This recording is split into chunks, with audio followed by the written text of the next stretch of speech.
Rebel star Prabhas కల్కి pending shooting ని పూర్తి చేసేందుకు ఫిలిం టీం రెడీ అయింది. తర్వాత మారుతి మేకింగ్ లో రాజాసాబ్ పూర్తవుతుంది. ఆ తర్వాత ఏంటంటే స్పిరిట్ అంటున్నారు. కానీ అంతకంటే ముందే సీతారామం ఫేమ్ హనురాఘవపూడి ప్రాజెక్ట్ పట్టాలెక్కనుంది. అయితే ఇది మరో సీతారామం కాదని తెలుస్తోంది. ఇంతకీ ఈ సినిమా జోనర్ ఏంటి?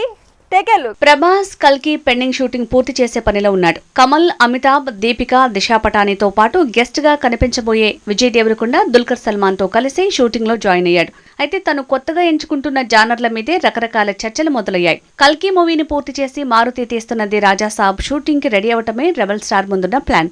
ఆ తర్వాత ఏం చేస్తాడంటే సీతారామం ఫేమ్ హనురాఘవపూడి మేకింగ్ లో సినిమా సెట్స్ పైకి వెళ్లబోతోంది. ప్రభాస్ రేంజ్ కి తగ్గ లవ్ స్టోరీని అనగానే ఇది మరో సీతారామమా అన్న అనుమానాలు పెరిగాయి. పాన్ ఇండియా లెవెల్లో హనురాఘవపూడికి క్లాసిక్ హిట్ ఇచ్చిన దర్శకుడిగా పేరొచ్చింది.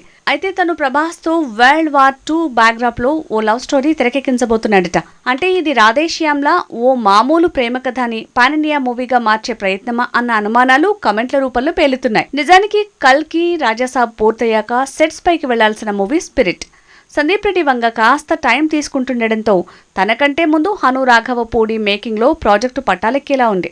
కాకపోతే రాధేశ్యామ్, సాహో లాంటి ప్రయోగాలు చేసి చేతులు కాల్చుకున్న ప్రభాస్ కి కలిసొచ్చే మాస్ యాక్షన్ జోనరే బెటర్ అంటున్నారు.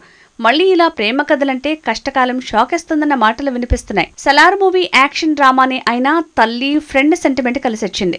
అలానే హనురాఘవపూడి వరల్డ్ వార్ బ్యాక్డ్రాప్ లో తెరకెక్కించే ప్రేమ కథ కూడా సలార్లానే ఎంత కదిలించే కంటెంట్ ఉన్న యాక్షన్ సీక్వెన్స్ కి మాస్ మతిపోగొట్టే సీన్లకి కొదవ లేకుండా స్క్రిప్ట్ రెడీ చేసుకున్నాడట హనురాఘవపూడి. స్క్రిప్ట్ ఒక అంతా పక్కాగా ఉంది కాబట్టి స్పిరిట్ కంటే ముందే ఈ ప్రాజెక్టుని పట్టాలెక్కించే ప్రయత్నాలు జరుగుతున్నాయట.